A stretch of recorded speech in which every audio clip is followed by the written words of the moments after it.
Hello and welcome to another video for Final Fantasy XIV news with me, Meoni. Today we're looking at the patch 6.38 notes.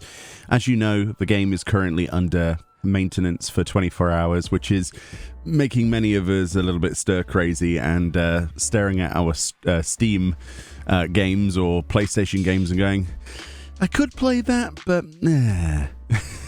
It's always the case, right, whenever Final Fantasy XIV's down. Let's have a look at these patch notes then. So first of all, the battle system changes for 6.38.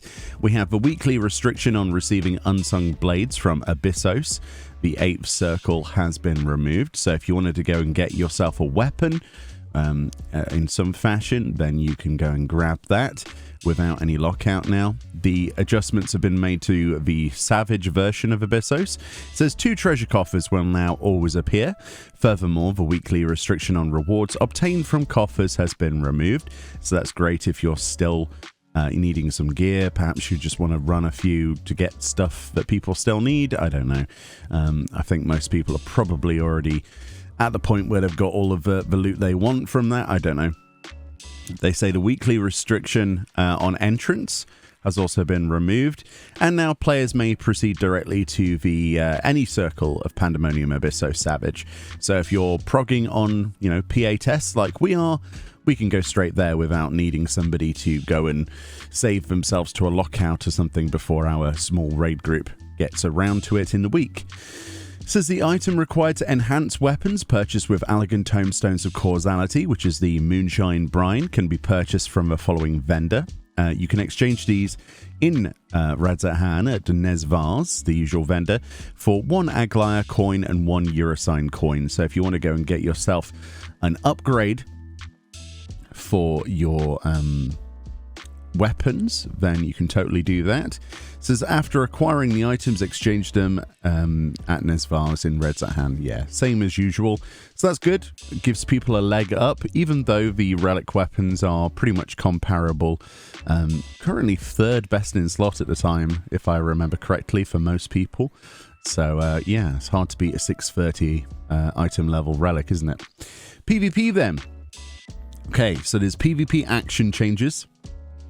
And these adjustments will be updated already in the job guide, which you can find a link to on the actual screen here.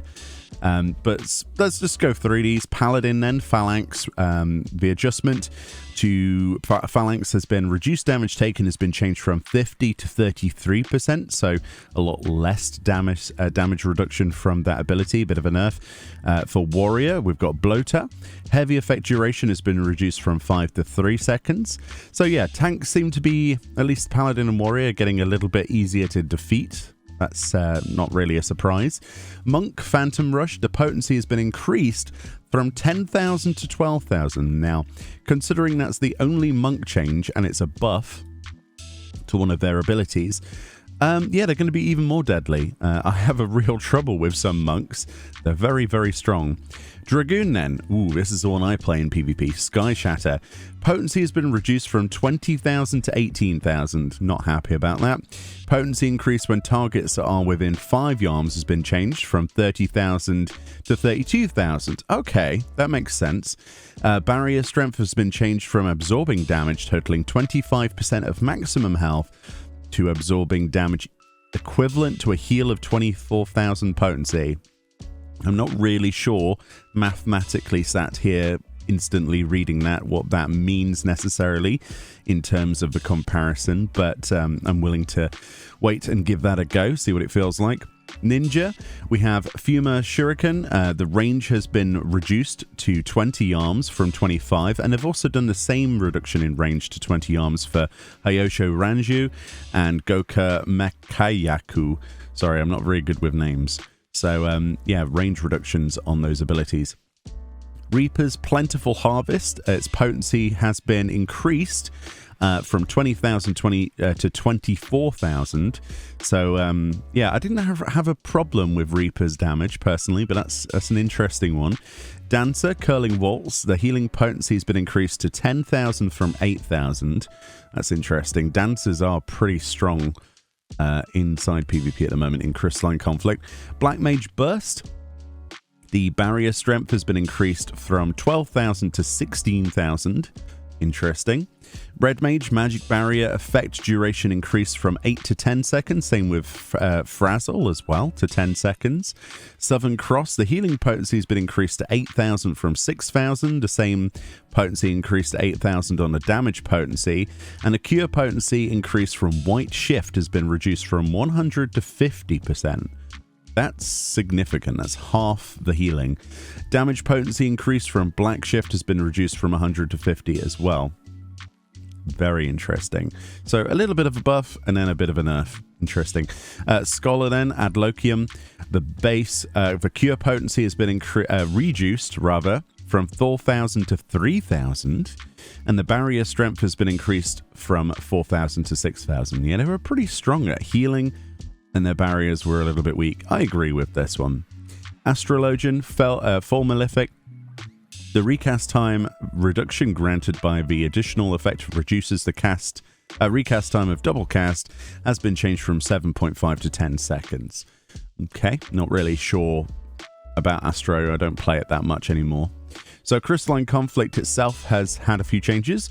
The time until the tactical crystal is unbound has been reduced from 30 to 20 seconds. Following this change, certain music tracks played during matches have been adjusted. Oh, interesting. I wonder why they made that decision. Very interesting. The probability of triggering a pneumatic parade on a Clockwork Castletown stage has been adjusted to increase the chances of a second parade. Yeah, you don't really see the parades that often in a good match, so I do like the idea of seeing more of the gimmicks per map. Season 5 will end and Season 6 will begin. When the season ends, the top 100 ranking players from each data center will receive vouchers via the Moogle delivery service. Players finishing in bronze tier or higher can claim the rewards by talking to the quartermaster at the Wolves Den Pier as usual. And there's a link to the rewards. Upon the commencement of Season 6, you will be placed 5 rises below your final placement in Season 5. With 0 rising stars. So if you're platinum, you'll be platinum again, but you'll be obviously 5 rises below or whatever. Interesting stuff. Interestingly enough, though, a lot of people are still getting confused with series and season. The series isn't ending. The series will only end in 6.4 when the next series begins. Seasons are ranked. So I see a lot of people posting, oh no, I only had a few hours to get my armor before the series ends.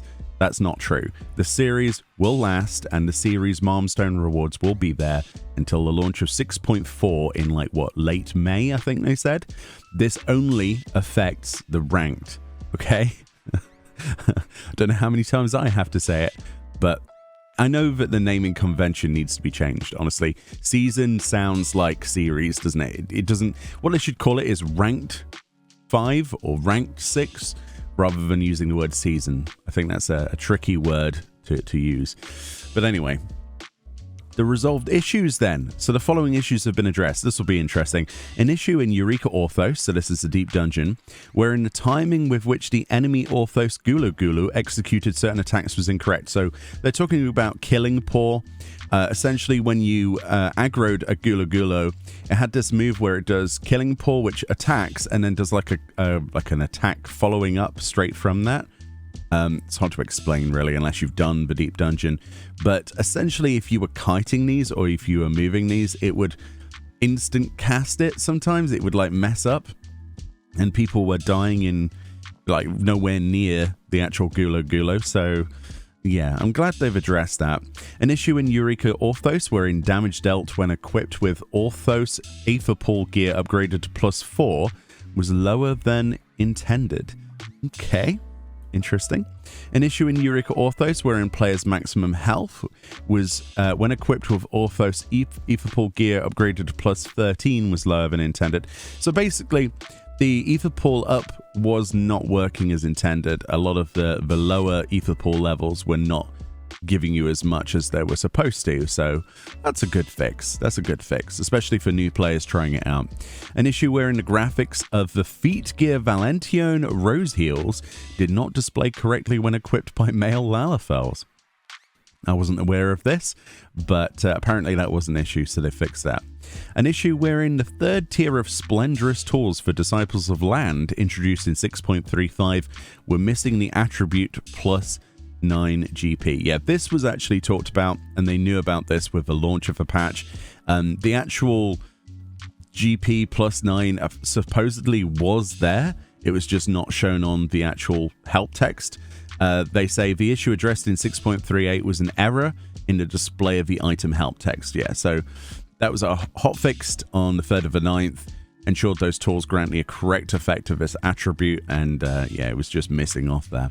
An issue in Island Sanctuary wherein certain character strings could not be used when naming animals. Didn't know that. And finally, an issue wherein using the character renaming service while visiting another data center prevented players from logging into the game under certain conditions. So a few of the smaller little issues have been addressed, and they say other various issues have been addressed as well, although they don't talk about them here. So presumably, exploit fixes, stuff like that. Usually that's what other various issues means. So anyway, a very short and sweet patch notes section. Most of it is just PvP adjustments, very minor adjustments. You'll see a lot more PvP adjustments and changes coming to the PvP system as a whole in 6.4 in late May, but they're just trying to bridge the gap at this point. The main highlights of this patch then is you can go and do whatever part of Pandemonium Abyssos you want and don't have restrictions on any of that stuff. And you can also upgrade your weapon with the Aglaia and Eurosign coins. But anyway, thank you so much for watching this. A link will be in the description. Let me know what you think about patch 6.38. There's not too much to think about, really. And let me know if you're excited about the next season of ranked PvP. Not to get it conflicted with 6.4's series PvP. Anyway, much love. Enjoy the rest of your day. Handle the downtime as best you can, and I'll see you all in the game tomorrow. Much love. Bye-bye.